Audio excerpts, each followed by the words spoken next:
I want to ask one immigrant question. Okay, go. I've seen some of your videos on being an immigrant, how fortunate that is. Yes. Love it. Now, you said something about how every generation after you is softer. Yes.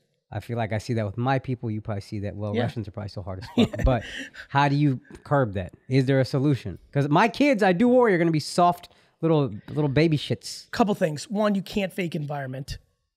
This is a very big thing for all the parents that are struggling with this. You can't send your kids to Africa for a week to build schools and think when they come back and are flying private planes and live on the Upper East Side and go to private schools and live in the Hamptons that they're going to get perspective. Yeah. You can't fake environment. I believe what I've learned, and as I had kids, and then I was like, wait a minute, this is going to happen for me. I kind of locked in and looked around on the people I knew best. And I'm like, why are they completely fucked up? And why are they so solid, even though they came up with so much? I think the biggest thing that I believe helps, they're going to be softer, but that's okay. Are they capable of being kind and appreciative? Are they entitled and think they're special because of your money? Or are they empathetic, kind, and aware and navigate their life on that? And do they have their own self-esteem around them? Because a lot of people struggle with, like, look, if one of my two kids are an entrepreneur, they're going to get murdered by society. They're going to be like, your dad did that. And that sucks. Yeah. Like, I think it's a much bigger advantage to build your own thing than to be in a position, like everyone's like, oh, they're so lucky. What? But that's your ego. 100%. Because they could have said that about you with your dad, and then you blew that shit out the water, so they could blow you out the water. 100%. They could actually buy the jets. Look, everybody, they could if they have self-esteem. Because if you don't have self-esteem, to your point, then that judgment destroys you. Well, that's on you and your wife. 100%. You got to build. But guess what? Lots of parents through the years have had huge good ambitions to their kids, and DNA is a motherfucker. DNA is a motherfucker. DNA is a motherfucker. You can't control everything. 100%. DNA is a fucking mother. And circumstance, you might get one, environment matters. Every one of us right here would be stunned how much a single best friend in 3rd, 4th, 5th, 6th grade meant something. 100%. Or you meant something. Yeah. And it's just cool like that. Yeah. Yeah. Okay, final question, because I know you got to get out of here. In a way, your currency is your ability to predict these trends. As you get more successful, do you feel an increased pressure to be right in the same way a Warren Buffett needs to be right every time? He's moving so much money. Yep. You're giving influence to so many other influential, successful people. Being wrong in a big way could hurt maybe your relationship with them. How do you, one, do you feel that stress? And two, how do you cope with that stress? Really? I just want to recall the clip where I said this show was funny and entertaining, grounded in intellect. That was an incredibly insightful question. Couple things. One, I feel no stress about it. But let me tell you why. I know that I'm not in the predicting business. Meaning,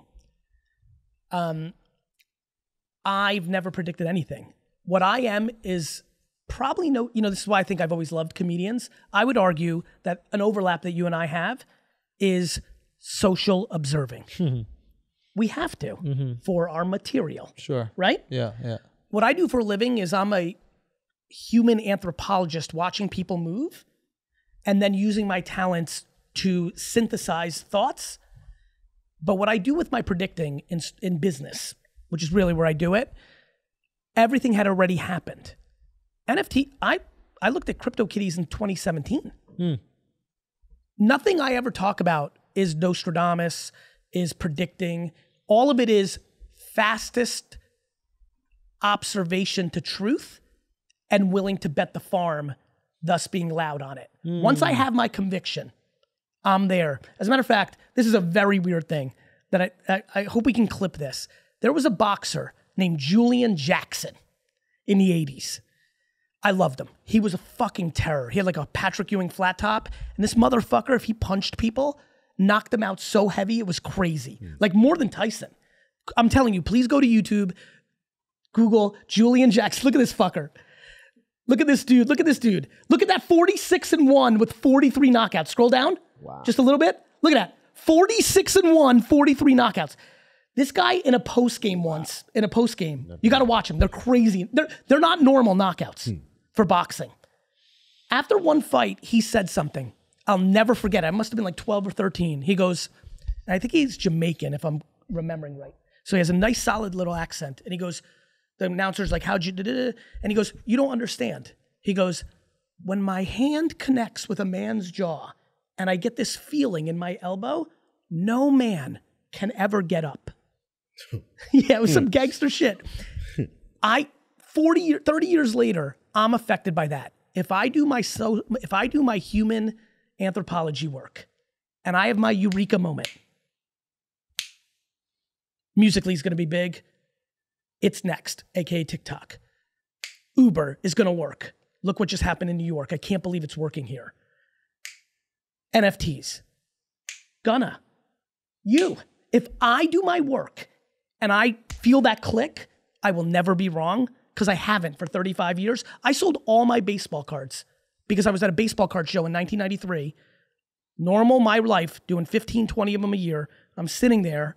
The doors open at this high bridge fire station. 3 people walk in. I listen to one conversation and I turn to my best friend Brandon and say, I'm selling all my baseball cards, and sold the whole collection. And 6 months later, the whole market collapsed. What was the combo?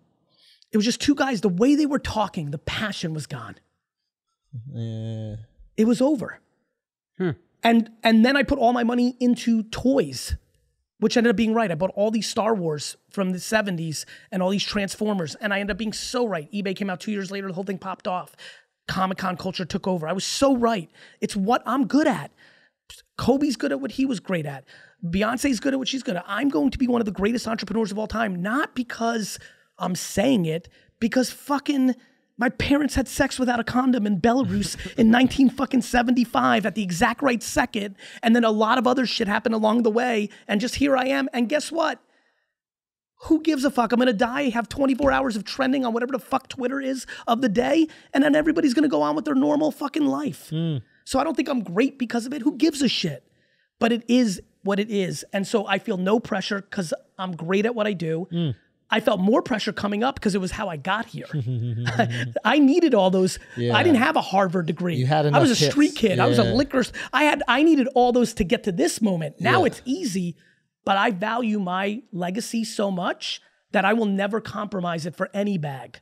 If fucking some Saudi plus Russian plus China transformer comes to me, the 3 fucking wealthiest people from that company, and they fucking in front of me turn into a fucking Power Ranger, and they're like, Gary, we'll give you 73 trillion in cash if you just tell everybody that, you know, oxygen should be bought like water was. We saw the Schulz thing and you should do that. I'd be like, fuck you, transformer, and leave, because if I don't believe it, the fuck? I had enough money when I made $100,000 a year. This isn't about the money anymore. This is about getting into the fucking entrepreneurial hall of fame. That means your word, your legacy, your actions, your execution. That's what I'm on. Guys, that clip was brought to you by Blue Chew, the makers of hard dicks and happy wives. That's right, your girl deserves it. Even your side chick deserves your best. And the way you're going to deliver it to her is getting on that chew. Same active ingredients that's inside Cialis or Viagra, but this is the chew. This is the one we rock with, and this is the one that we do spinal damage to the ones we love with. Make sure you get your first month free by going to bluechew.com and use the promo code Andrew. You just got to pay $5 shipping. That's it. Thank you so much for watching the clips. Keep supporting the podcast. We'll see you soon.